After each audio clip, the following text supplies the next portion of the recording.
5 de los 7 exdiputados citados se presentan ante el Ministerio Público y piden cambio de fecha para preparar documentos y brindar declaración. En carta pública, padre de extinta Miriam Barahona pide a fiscal general requerimiento fiscal contra Joel Zelaya, Mario Morazán y Rebeca Raquel Obando. En audiencia ad hoc, Fiscalía confirma condena de 26 años de cárcel para Ítalo Iván Lemus por el asesinato del ambientalista Carlos Antonio Luna. Si me dan 1 centímetro para reaccionar, les hubiera ido mal, advirtió el asesino de Carlos Luna a quienes lo capturaron. Presidente Adfura advierte que quienes no quieren trabajar con él padecen problemas mentales. Gobierno comienza distribución de 1.500 millones de lempiras en bonos para productores agrícolas en Comayagua. La maquila hondureña comienza a resentir el impacto de la incertidumbre global al reportar caída en exportaciones textiles. Estados Unidos presenta cargos por asesinato contra Raúl Castro por el derribo de 2 aviones en 1996. Este es su noticiero TN5 Estelar con Renato Álvarez y Cristina Rodríguez. El expresidente del Congreso Nacional, Luis Redondo, fue el gran ausente este jueves a la cita convocada por la Fiscalía Especial para la Transparencia y el Combate a la Corrupción Pública en el marco de la investigación contra los exintegrantes o contra los integrantes de la Comisión Permanente. Mientras tanto, 5 exdiputados sí llegaron a las instalaciones del Ministerio Público, aunque no para rendir declaración, sino para presentar un escrito acompañado por el también excongresista Ramón Barrios. En el documento, los exparlamentarios solicitan acceso a la investigación y a la documentación fiscal antes de brindar cualquier declaración ante los fiscales. Analistas consideran que esta acción podría representar una estrategia jurídica para retrasar el avance de las diligencias relacionadas con las decisiones tomadas por la Comisión Permanente del Congreso Nacional. Muy buenas noches, Honduras. Bienvenidos a la emisión de este miércoles 20 de mayo. La noticia del día es presentada por Claro. Más velocidad con Claro Fibra. Recibí 800 megas por solo 1.100 lempiras.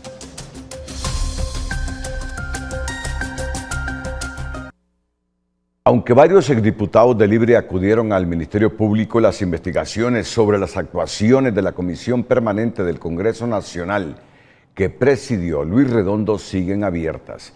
Entre solicitudes de acceso al expediente, ausencias y señalamientos de estrategias dilatorias, el caso suma nuevos capítulos, mientras la Fiscalía advierte que las citaciones podrían repetirse. El Ministerio Público mantiene activa la investigación contra los integrantes de la Comisión Permanente del Congreso Nacional, pese a la estrategia asumida por varios exdiputados y diputados de Libre señalados en el caso. Básicamente a las 9 los estaban esperando los fiscales para informarles de qué se les está investigando y para posteriormente determinar si querían o no rendir su declaración al respecto. Pero ellos no comparecieron, sino que el apoderado legal presentó un escrito ante el módulo de recepción de denuncias. Pues obviamente todos los ciudadanos pueden presentar esos escritos, se le va al trámite correspondiente, pero a la cita con la Fiscalía para la Transparencia y Combate a la Corrupción Pública ellos no llegaron. Aunque 5 excongresistas acudieron este jueves a la sede fiscal, evitaron rendir declaración y acompañados por el exdiputado Ramón Barrios presentaron un escrito solicitando acceso previo al expediente y a la documentación de la investigación. Se les estaba dando el derecho de ser escuchados y que pudieran explicar cuál fue su participación dentro de esta comisión. Al no hacerlo, pues ellos prácticamente no informan a los fiscales su versión, pero los fiscales continúan en el proceso investigativo. El gran ausente fue el expresidente del Congreso Nacional, Luis Redondo, quien tampoco compareció ante la Fiscalía Especial para la Transparencia y Combate a la Corrupción Pública. Hemos hecho dos peticiones puntuales. Hemos hecho un personamiento que implica que estamos diciéndole al Ministerio Público, aquí estamos, queremos dar una declaración, pero previamente el derecho constitucional hondureño nos dice que para dar una declaración usted nos debe decir cuáles son los hechos que se investigan, y esa es la petición que hemos hecho. Analistas consideran que las acciones buscan contrarrestar y retrasar el proceso investigativo relacionado con decisiones adoptadas durante el funcionamiento de la comisión permanente. Es que no sabemos cuál es el contenido ni de la denuncia ni cuáles son las acciones que ha realizado el Ministerio Público. Hasta que conozcamos el contenido del expediente vamos a poder pronunciarnos, y eso será cuando el Ministerio Público haya resuelto el personamiento y la solicitud que hemos presentado en este momento. Sin embargo, el Ministerio Público aseguró que la investigación sigue su curso y advirtió que las citaciones serán reiteradas si los señalados continúan sin rendir declaración.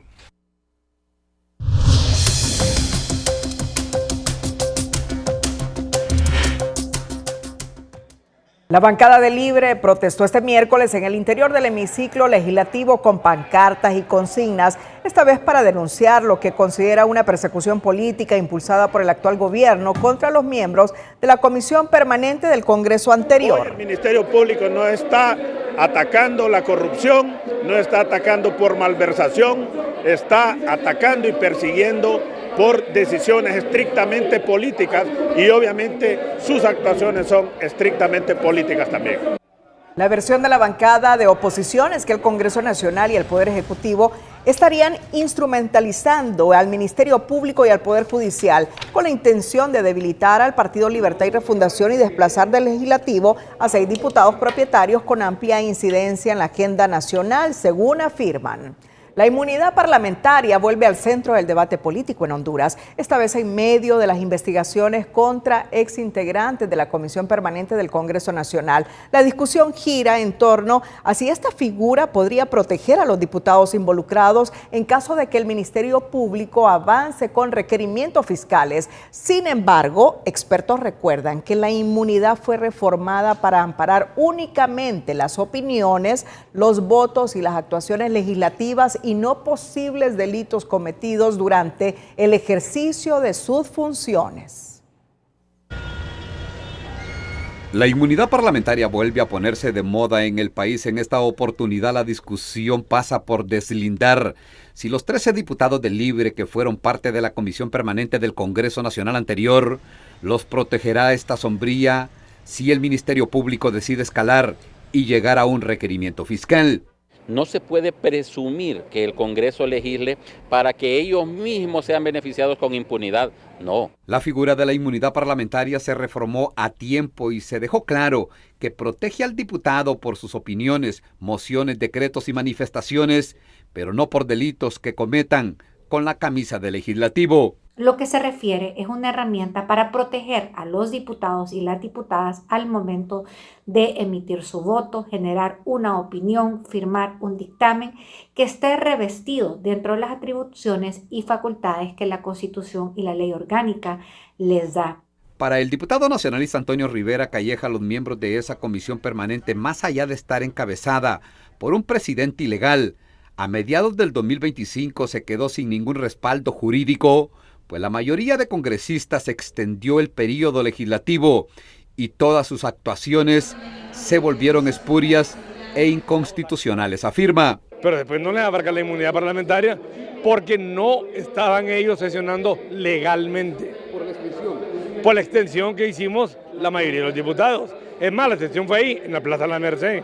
En el momento que la Comisión Permanente trató de contar voto por voto luego de las pasadas elecciones generales, estaba huérfana y sin ningún respaldo legal, afirman muchos profesionales del derecho, una versión que no están dispuestos a discutir los invitados a declarar en el Ministerio Público.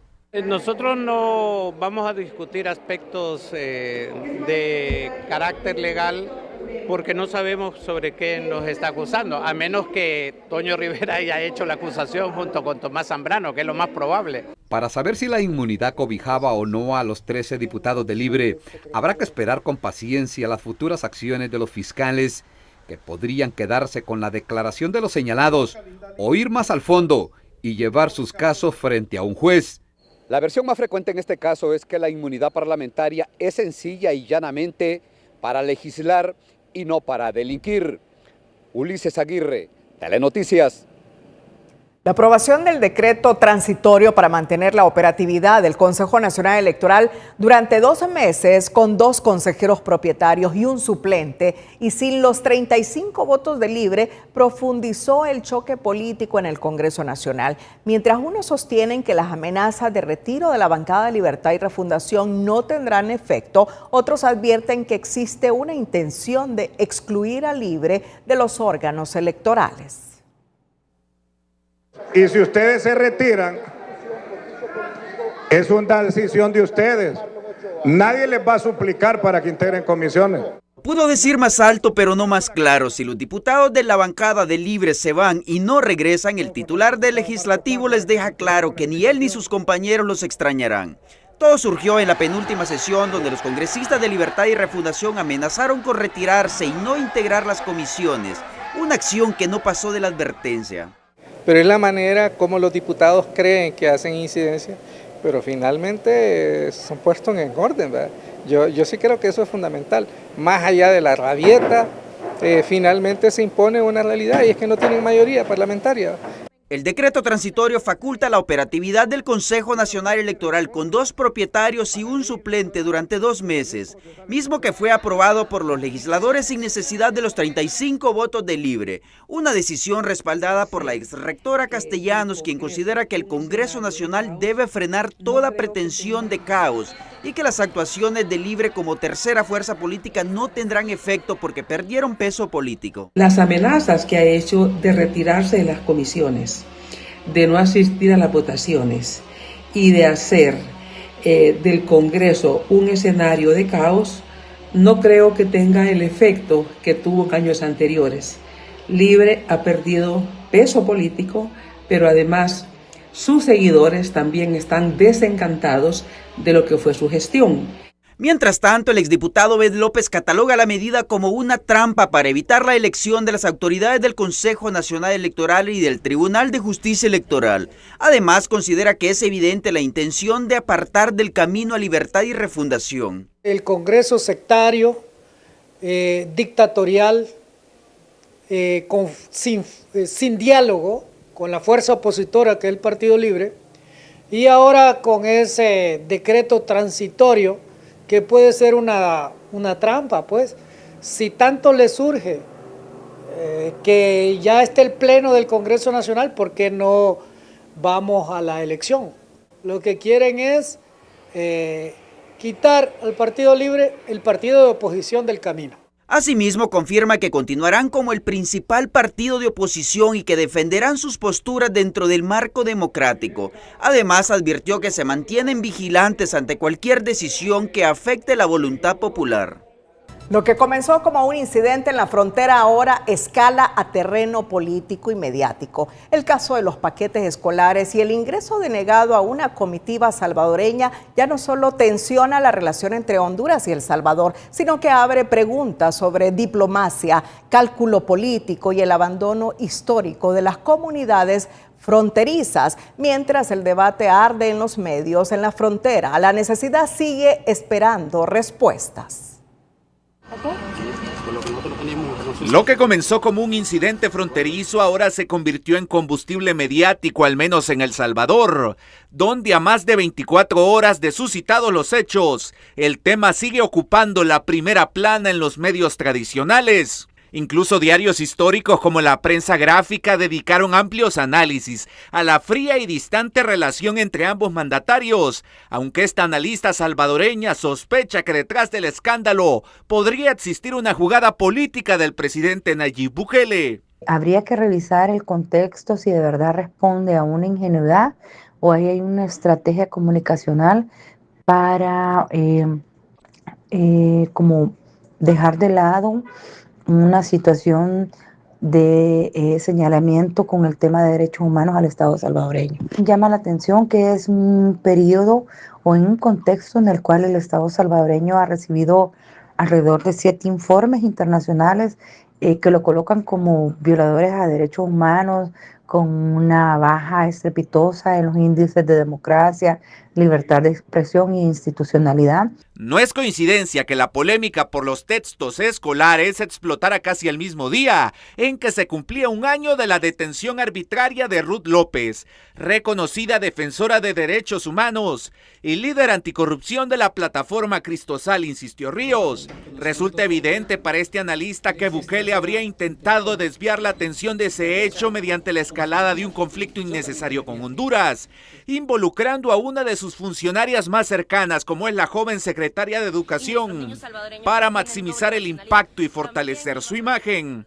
El gobierno del señor Bukele pues sencillamente siempre ha manejado estratégicamente todas las situaciones o acontecimientos que debe de usar para poder ocultar algunas situaciones contrarias a su gobierno o a su persona. Nada justifica la acción de Carla Trigueros, quien por su formación militar debería saber que existen protocolos diplomáticos para llevar a cabo estas ayudas, amplió.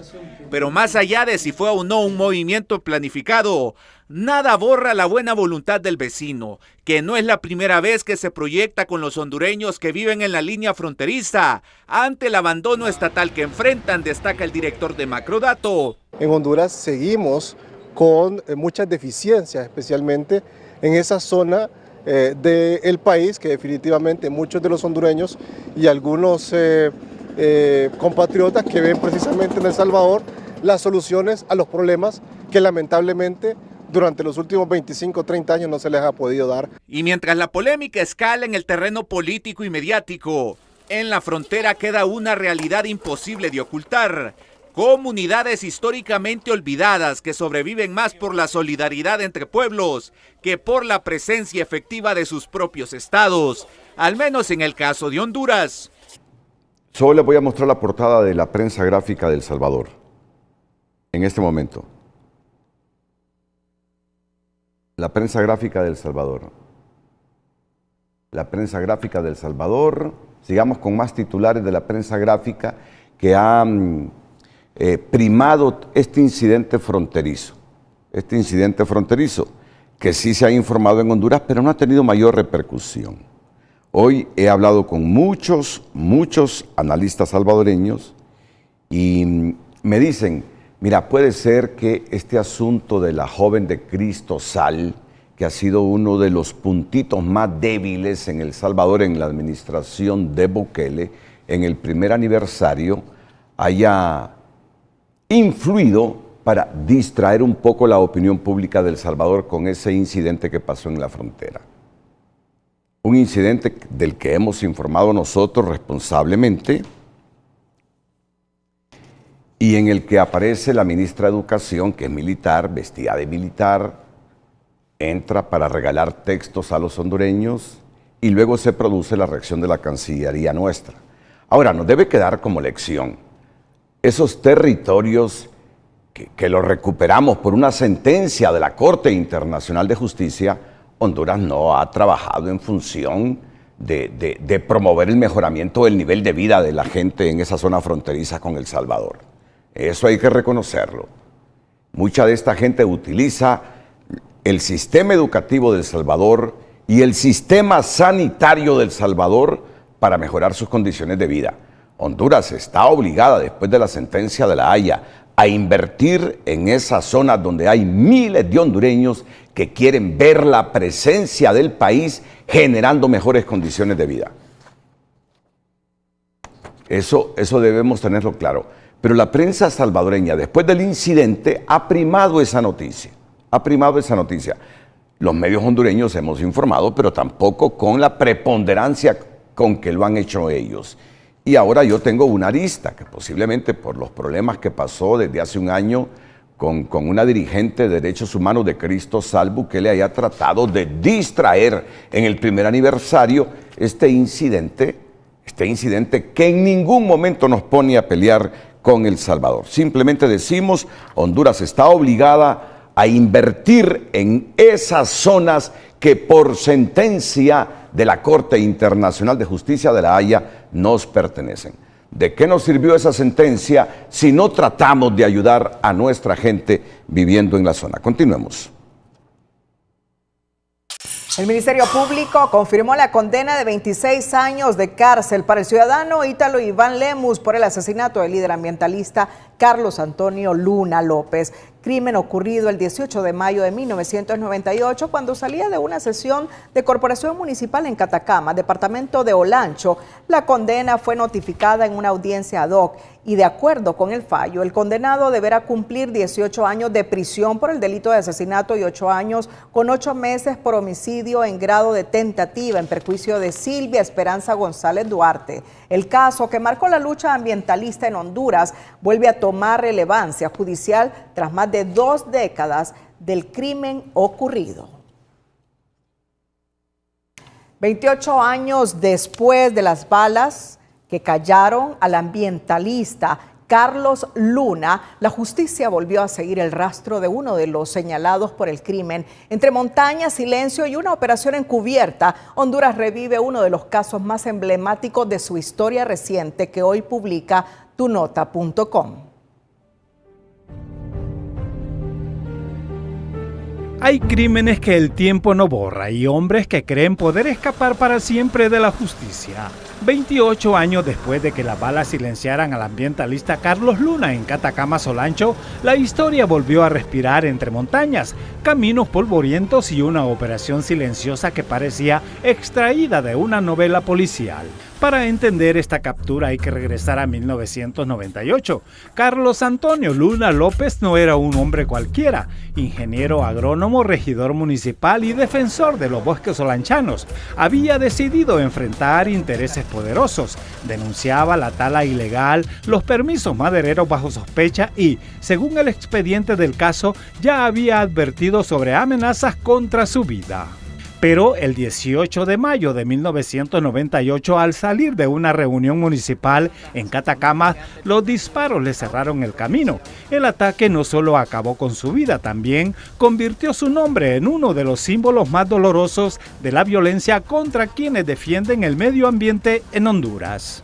Los años pasaron, hubo capturas, recursos legales, retrasos y fugas judiciales.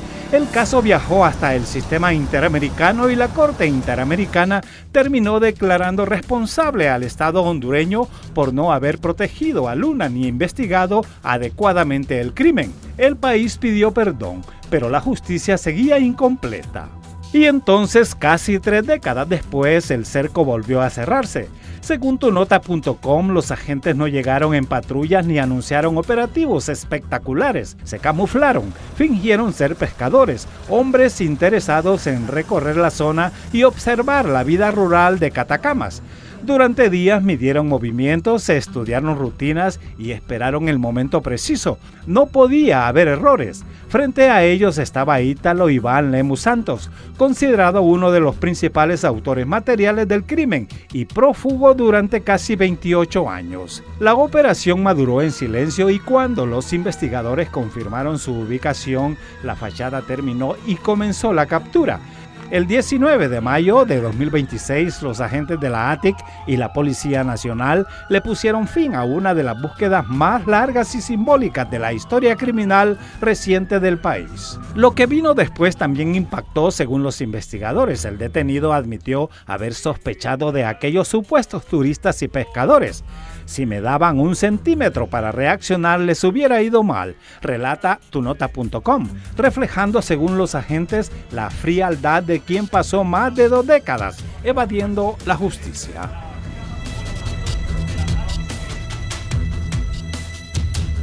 El hijo de Carlos Luna, no es la primera vez que lo entrevisto. Sobre este caso lo he entrevistado varias veces y hoy lo tengo en directo.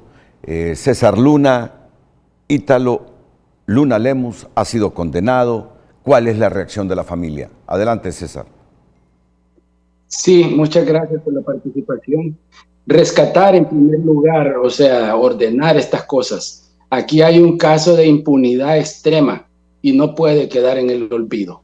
Esta condena está firme desde el 10 de enero del año 2013 contra este sujeto que fue un actor material que ejecutó órdenes de grandes poderosos madereros y políticos del municipio de Catacamas. Esta condena la hemos logrado después de una lucha de 28 años por exigir justicia. Fuimos a la Corte Interamericana y estas son las presiones que han hecho que esto se cumpla hoy en día, que se ejecute, pero la impunidad ha dejado gran rastro en mi familia y en mi persona como testigo en la Corte Interamericana de Derechos Humanos por exigir justicia. Fui incontable cantidad de veces a los ministros de seguridad durante todos estos 28 años y en esta última etapa, en el caso de esta persona a la que hoy nos referimos, este caso era un reo con condena.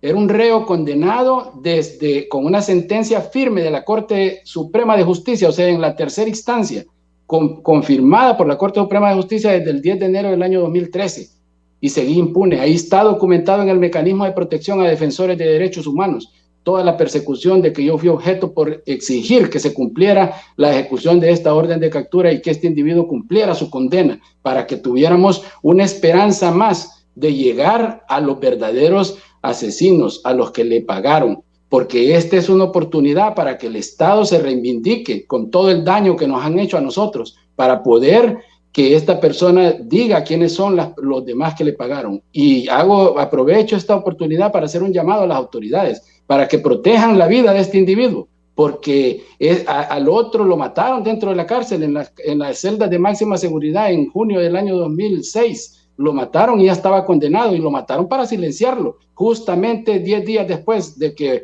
un periodista de este mismo medio de comunicación lo había entrevistado y había dado detalles y pormenores de cómo asesinaron a mi papá y nombres de quiénes fueron los que participaron. Entonces, esa es la verdadera lucha de fondo que hay aquí. La esperanza de mi familia es que este caso se resuelva de una vez y para siempre, y que todo el sufrimiento y la persecución que nosotros hemos sufrido por exigir justicia termine. Bueno, pero ya hoy se ha confirmado la condena de 26 años. Él está capturado, Ítalo Iván Lemus. ¿Y eso cómo lo valora la familia? De manera breve, César Luna. Sí, la condena, solo les digo, la condena está firme desde el 2013. No, correcto.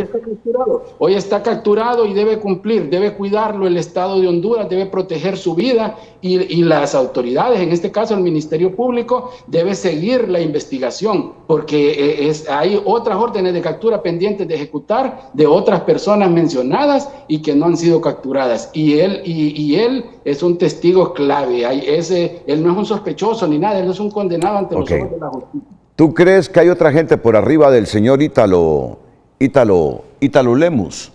Sí, es que fue ordenado, el crimen fue ordenado por poderosos políticos y depredadores del bosque, traficantes de madera, algunos del mismo municipio de Catacamas. Muchas gracias, César Lemus, o Luna, perdón, César Luna. ¿Y temes por tu vida, César? Con lo que has dicho, con lo que estás diciendo. Esto ha tenido consecuencias grandes en nosotros por exigir que se cumpla la ley, porque este no era cualquier sujeto. Gracias a esa operación que la ATIC ejecutó, no era la primera vez que la ATIC le llegaba ahí, y él se había agarrado a tiros con 30 agentes de la ATIC en alguna oportunidad, y en otra oportunidad con agentes de la policía. Entonces fue una exitosa operación, sí, donde no hubieron disparos y donde lograron la captura, y donde está empezando a cumplir su condena. Mira lo que relata tunota.com hoy. De ahí nosotros hemos tomado toda esta información que hemos pasado. Dice tunota.com que fuentes de la ATIC, del Ministerio Público, les informaron que este señor Ítalo ya sospechaba de este operativo. Ya sospechaba de este operativo, pero al final lo dejó pasar.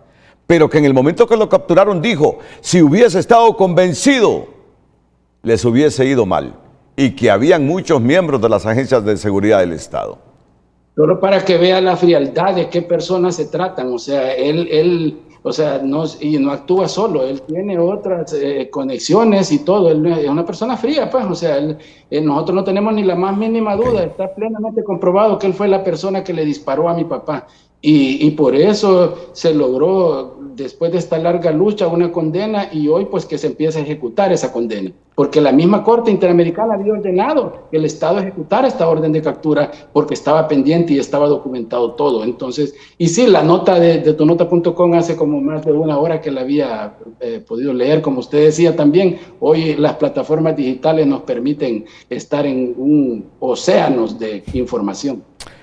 Muchas gracias, César. Muchas gracias, César.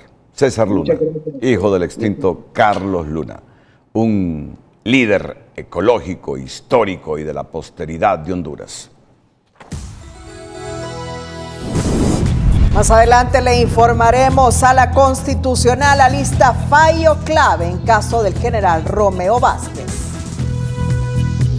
Pero antes, en Pastelitos Choy es un emprendedor, un emprendimiento que mantiene viva la tradición gastronómica hondureña y que a base de sabor, calidad y constancia ha logrado ganarse el cariño y la preferencia de los habitantes de Ciguatepeque. El emprendedor de hoy es presentado por Ficosa. Los grandes emprendimientos se construyen con buenas decisiones. Deposita o incrementa tus ahorros desde 1,000 lempiras y participa por 1,000,000 de lempiras. En este troco bien acondicionado, una valiente mujer se gana la vida elaborando los ricos y famosos pastelitos de perro. Una plática que tuvimos con mi mamá, de decir, mamá, vendamos pastelitos o vendamos, los pastelitos de harina también no los conocemos aquí en Sigua mucho, y entonces mamá, vendamos pastelitos, y mi mamá dijo, está bien, y así fue como empezamos, como una plática normal. Poco a poco se ha ido convirtiendo en una gran opción para los ciudadanos de este municipio que día a día visitan su establecimiento. Claro, viene todo tipo de personas a pedir pastelitos, a comprar pastelitos todos los días. Vienen abogados, vienen licenciados, ingenieros, todo el mundo viene. ¿El alcalde viene? Sí, la esposa del alcalde viene. Un producto que acaparó demanda gracias a su buen sabor, y usted puede visitarla o solicitarlos al celular 8943-4654. Son hechos el relleno es de harina, arroz, carne, papas, y arriba tienen como un encurtidito. En la calle del estadio, frente a Ciguapollo. 8943-4654. En este pequeño troco a mis espaldas se encuentra un gran sabor como es Pastelitos Choy. Desde la ciudad de Ciguatepeque para Telenoticias, Omar Valenzuela. Segunda del Tribunal de Sentencia con competencia nacional cerró este miércoles la etapa de conclusiones en el juicio seguido contra 11 agentes de la Dirección Policial Antimaras y Pandillas contra el crimen organizado, DIPANCO. Según la causa, los policías habrían utilizado su investidura y uniforme para cometer delitos como robo con violencia e intimidación, privación ilegal de la libertad, tortura, falsificación de documentos públicos y falso testimonio. El tribunal dejó la causa en vista para dictar sentencia y convocó a las partes para el próximo 1 de junio a las 2 de la tarde, fecha en la que se dará lectura al fallo correspondiente. La Sala de lo Constitucional ya tendría listo para pleno el expediente relacionado con 2 recursos de amparo presentados por la defensa del ex jefe militar Romeo Orlando Vázquez Velázquez. Este miércoles el caso ya fue firmado en la Secretaría y contiene 2 propuestas de resolución.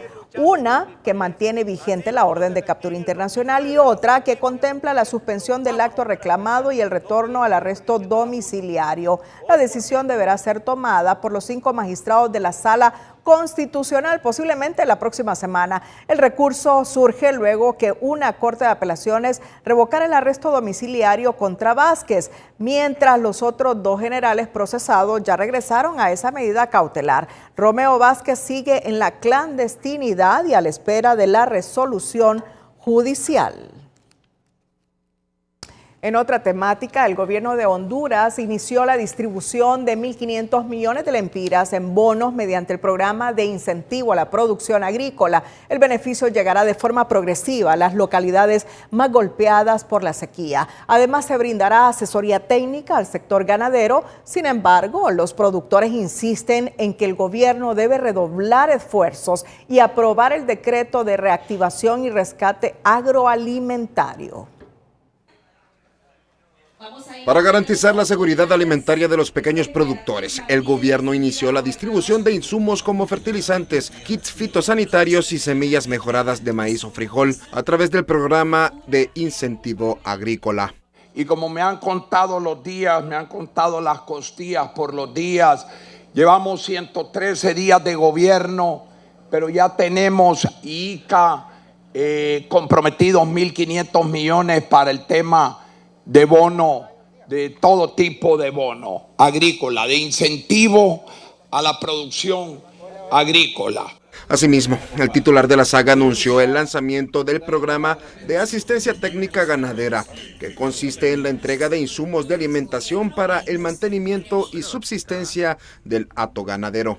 Estamos coordinando ya una asistencia técnica especializada para la elaboración de una dieta de mantenimiento, no de producción, basada en bagazo de la caña, que proviene de los ingenios azucareros que hay allá en el sur del país, con melaza y con sales minerales. Organizaciones agrícolas aplauden el apoyo, pero advierten que es insuficiente y urgen al Congreso Nacional a aprobar el decreto de reactivación y rescate agroalimentario para salvar a más de 3.500 empresas asociativas campesinas. Se le ha dado prioridad a otras cosas en el Congreso Nacional y no se le está dando prioridad realmente a lo que tiene que ver con la comida de este país. Aquí realmente todavía seguimos en la incertidumbre donde no sabemos qué es lo que va a suceder con este decreto. Aún no tenemos su aprobación. El gobierno proyecta beneficiar a 200.000 familias a través del programa de incentivo agrícola. Asimismo, anunció que en los próximos días recibirá un lote de maquinaria de trabajo que será distribuido prioritariamente en las alcaldías con mayor necesidad de equipo agrario. Por otro lado, sectores campesinos esperan la aprobación del decreto para que se dé alivio de deuda, plazos extendidos y también la creación de un seguro donde el gobierno cubra el 80% para proteger las cosechas. Elías Acosta, Telenoticias. Previo a la entrega de bonos agrícolas a productores de Comayagua, el presidente Nasri Asfura abordó varios temas, entre ellos la crisis energética, los cambios que se avecinan en el sector salud y el reforzamiento de la seguridad con acompañamiento militar. Además, advirtió que quien no quiera trabajar con él para sacar adelante al país es porque tiene problemas mentales. Eso es de hoy. El presidente Nasri Asfura manifestó este miércoles que su prioridad es trabajar por el desarrollo del país y aseguró que mantiene apertura para atender a funcionarios de cualquier partido político que busquen apoyo para llevar progreso a sus comunidades. Además, afirmó que quienes se niegan a trabajar directamente con él tienen problemas mentales. Así como atiendo yo a un candidato, a un alcalde, a un diputado del Partido Nacional, así atiendo del Partido Liberal y así atiendo a cualquier alcalde o diputado de Libre. Ya el que no quiera trabajar conmigo es porque tiene algún problema mental. El mandatario hondureño también se refirió a la situación energética y calificó la crisis de la Empresa Nacional de Energía Eléctrica ENE como un problema grave que está desangrando al país. Si nosotros no actuamos firmemente y con decisiones en la ENE, Honduras va a seguir teniendo problemas económicos. La ENE es un problema grave donde nos estamos desangrando. Y este gobierno que yo encabezo estamos firmemente decididos a ir solucionando el problema. En materia de salud, el presidente Asfura anunció la próxima implementación de un programa nacional de ambulancias sectorizadas, con el objetivo de mejorar la atención de emergencias en distintas regiones del país. Además, informó que su gobierno impulsará trabajos de reconstrucción y reparación en los principales hospitales públicos de Honduras. Ya van a empezar a ver varios cambios en varios hospitales, especialmente en los más grandes. Vamos a empezar a también hacerle reparaciones de infraestructura como el Hospital Escuela, el Tórax, el Catarino, el Leonardo. El gobernante Asfura también se refirió al tema de seguridad. Señaló que las Fuerzas Armadas continuarán apoyando las labores de combate a la criminalidad, especialmente tras el reciente decreto aprobado en el Congreso Nacional y el reforzamiento al Código Penal. Siempre los militares han estado apoyando siempre la seguridad en el país y ya más fuertemente unido Policía Nacional con Policía Militar para poder atacar el tema de la inseguridad. Por último, el presidente destacó las obras de mitigación que el gobierno ejecuta en zonas vulnerables como el Valle de Sula, con el objetivo de reducir riesgos ante inundaciones y otros fenómenos naturales. Además, se refirió al reciente incidente diplomático con la ministra de Educación de El Salvador, restando la importancia al asegurar que no pasó nada y que Honduras y El Salvador son países hermanos que deben trabajar unidos, enfocándose en el futuro. Países hermanos que estamos para trabajar juntos. La maquila hondureña comienza a resentir el impacto de la incertidumbre global. El alza de precios en Estados Unidos y los aranceles están provocando una caída en las exportaciones de la industria textil, encendiendo las alertas por el impacto que esto podría tener en el ingreso de divisas, el empleo y el dinamismo económico de Honduras. Economía Hoy es presentada por Banrural. ¿Tu negocio quiere crecer? Con Crece Pyme Banrural, impulsa tu éxito.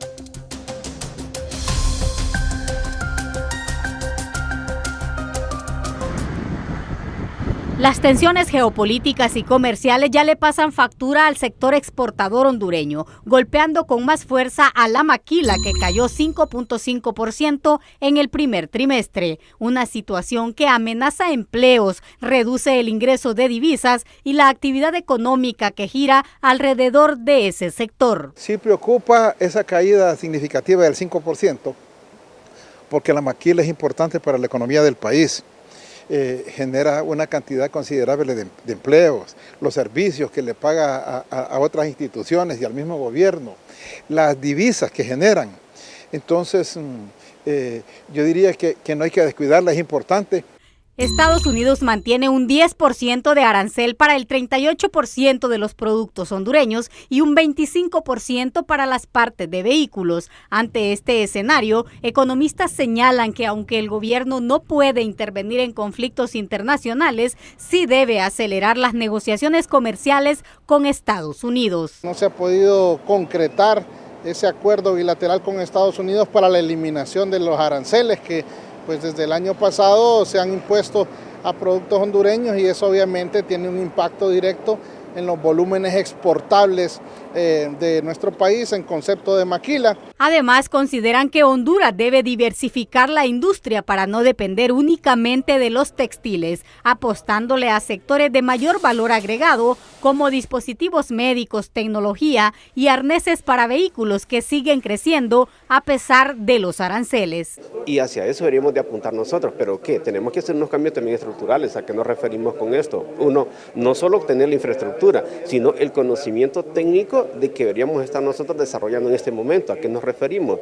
Los colegios y universidades deberían estar enfocados en la parte educativa hacia estas ciencias, algo que no estamos haciendo. Entonces nos estamos quedando rezagados nosotros con una mano de obra no calificada, muy básica, que no nos hace competitivos. Trasciende que una delegación de la Oficina Presidencial de Comercio Exterior se encuentra en Washington para avanzar en las negociaciones relacionadas con los aranceles. Sin embargo, las autoridades no lo han confirmado. Prevén que la tendencia siga hacia la baja. Incluso el Banco Central proyecta una caída de 1% en las exportaciones para el cierre de este año, lo que implica menos divisa y mayor presión para la economía. Sara Carranza, Telenoticias.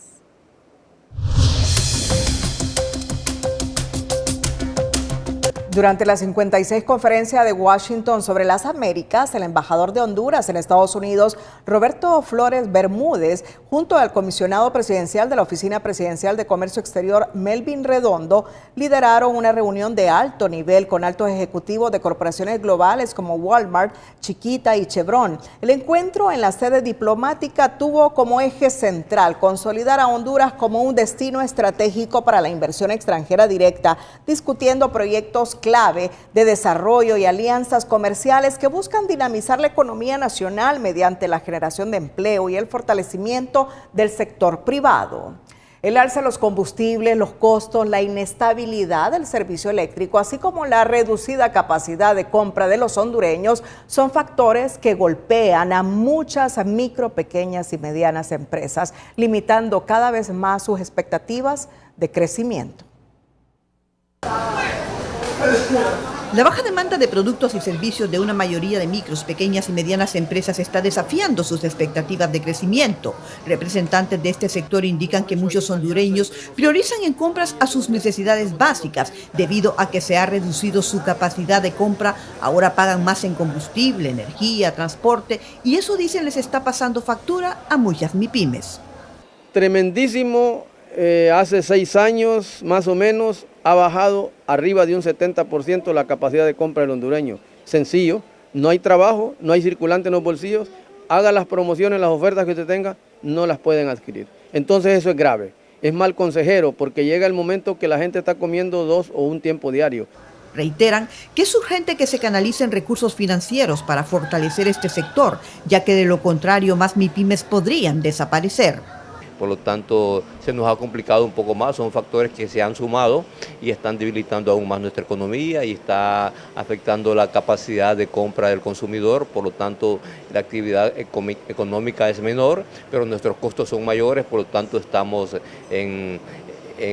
con mayores dificultades para poder sostener nuestras empresas. Esperemos que el gobierno también ya haga cambios realmente más amplios en lo que es la parte financiera. Necesitamos reformas más profundas. Este directivo de la Cámara de Comercio e Industrias de Cortés manifiesta que es necesario incentivar a este sector, aportante de al menos un 70% de los empleos en el país. Obviamente estas pequeñas, pequeñas y medianas empresas están pasando una época muy difícil donde los costos se les han venido elevando sustancialmente en el transcurso de este primer trimestre del año, producto de una situación global, ¿verdad? Pero ciertamente necesitan algún tipo de alivio. Otro tema que es importante, creo yo, es el tema de las tasas de interés, ¿verdad? Porque si bien es cierto, se han reducido un poco, parece ser que la política del Estado va a ser mantener, digamos, esa estabilidad en la tasa de interés precisamente para contener un poco la inflación. Ante ello, dicen que en la zona norte, la empresa privada trabaja en algunas propuestas puntuales para el gobierno y apoyar de esta manera a las MIPYMES. Tu financiero es presentado por Banco Cuscatlán. Tus tarjetas de crédito Multipuntos Cuscatlán te llevan más lejos. Acumula puntos, conviértelos en millas y haz realidad tu próximo viaje. La deuda externa del sector público hondureño alcanzó los 10.761 millones de dólares, más de 286.000 millones de lempiras al cierre de marzo de 2026, reflejando un aumento interanual de 843 millones de dólares, equivalente a un crecimiento de 8.4% en comparación con el mismo periodo del año pasado, según el Banco Central de Honduras. Solo en los primeros 3 meses de este año, la deuda aumentó en 25 millones de dólares, debido a que el gobierno recibió más desembolsos de préstamos que los pagos realizados de capital. El informe detalla que la mayor parte de la deuda corresponde al gobierno central, mientras que el BCH adeuda cerca de 1.272 millones de dólares.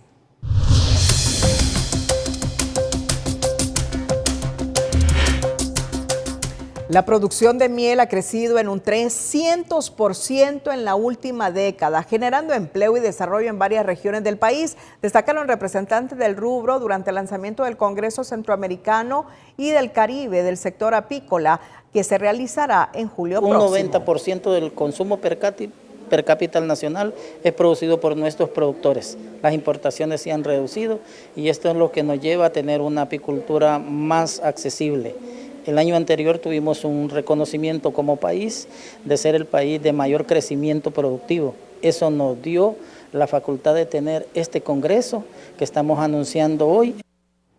El sector apícola integra a más de 5.800 productores y genera unos 10.000 puestos de trabajo, consolidándose como una actividad importante para el empleo rural, principalmente a jóvenes y mujeres. Yo digo que la integración de la mujer ha sido difícil, pero las abejas nos han enseñado de que no hay nada imposible.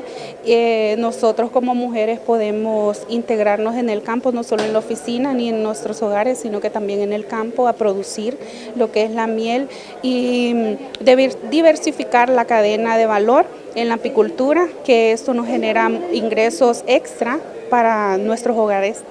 Durante el Congreso, que se realizará en Comayagua, se abordarán desafíos como el cambio climático, la pérdida de flora melífera y las dificultades de financiamiento que enfrenta el sector, además de estrategias para diversificar productos. La sección de salud es presentada por Farmafácil. Por cada 1.500 lempiras en compras acumuladas, podrás ser el afortunado ganador de un crucero de 7 noches por el Caribe junto a un acompañante. El único neuropatólogo de Honduras destacó con su participación en un importante congreso médico en México, donde expuso sobre los síndromes genéticos que causan tumores en el sistema nervioso. Durante el evento, el especialista dio a conocer cómo el análisis correcto de las biopsias permiten identificar a tiempo estas alteraciones hereditarias para salvar vidas mediante un diagnóstico oportuno. Un diagnóstico oportuno, por el seguimiento de los pacientes. Muchas de esas enfermedades se diagnostican en nuestro país desde el punto de vista clínico, es decir, basado en signos y síntomas, pero también podemos contar con algunas herramientas para hacer el diagnóstico preciso de qué exactamente está padeciendo el paciente. Pruebas moleculares que por el momento lamentablemente no están disponibles en laboratorios públicos, pero sí a nivel privado. Entonces tenemos opciones para diagnóstico en el país. El intercambio científico resalta la urgencia de unificar estos conocimientos en el país debido a la enorme falta de especialistas en esta rama de la medicina.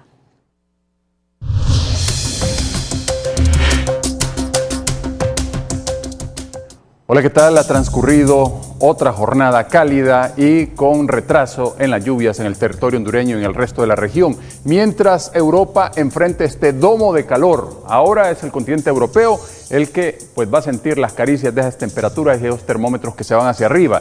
Nosotros estamos monitoreando las aguas del Pacífico ecuatorial, precisamente en donde está a punto de decretarse oficialmente que tenemos ya el fenómeno del Niño, porque las aguas están alcanzando justamente esa temperatura óptima. Para esta próxima jornada, este sistema anticiclónico que se ha mantenido sobre el Golfo de México se mueve al oriente de Cuba y desde allí continuará enviando aire cálido hacia nuestras latitudes. Miren esta imagen, cómo asciende el aire cálido a través de Nacaome, Choluteca y todos estos sectores que están reportando temperaturas por encima de los 40 grados y que van a continuar para esta jornada de jueves, mientras en el centro entre 34 y 35, 34 en la zona oriental hasta 35 en partes del norte y 37 también en departamentos del occidente del país, con índice ultravioleta de 13 en buena parte del territorio, y también continuamos con monóxido de carbono en 555 microgramos por metro cúbico, principalmente hacia zonas del occidente. ¿Y qué esperar? ¿Habrá o no precipitación en esta jornada? En estas zonas verdes ya vemos que comienza a aparecer un poco de humedad en puntos del occidente, y específicamente para esta jornada de jueves, aquí en el punto fronterizo entre Honduras, Guatemala y El Salvador, tenemos una posibilidad del 85%, justamente en esta zona roja, Metapán en El Salvador, Esquipulas en Guatemala y Ocotepeque en nuestro territorio hondureño. Ahí es la posibilidad para esta jornada de jueves, nada más. El resto continúa seco, una altura máxima del oleaje a la salida del Golfo de Fonseca de 1.8 y en el norte específicamente con vientos acelerados en la parte norte de Roatán, esperamos 2.3, así que un poquito de precauciones, por favor. Cuídense mucho, siempre les queremos como televidentes y no como noticia. Hasta la próxima.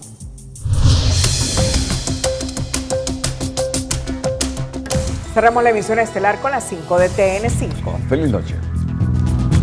Las 5 de TN5 son presentadas por Hospital, Clínica y Óptica Santa Lucía. Celebramos a mamá con descuentos especiales en aros y lentes en todas nuestras ópticas a nivel nacional. Santa Lucía, míralo bien, míralo con Santa Lucía. Familia de Carlos Luna reconoce captura, aunque sea tardía, del asesino del ambientalista. 5 de los 7 exdiputados citados se presentan ante el Ministerio Público y piden cambio de fecha para preparar documentos y brindar declaración. En carta pública, padre de extinta Miriam Barahona pide a Fiscal General requerimiento fiscal contra Joel Zelaya, Mario Morazán y Rebeca Raquel Obando. La maquila hondureña comienza a resentir el impacto de la incertidumbre global al reportar caída en exportaciones textiles. Estados Estados Unidos presenta cargos por asesinato contra Raúl Castro por el derribo de 2 aviones en 1996.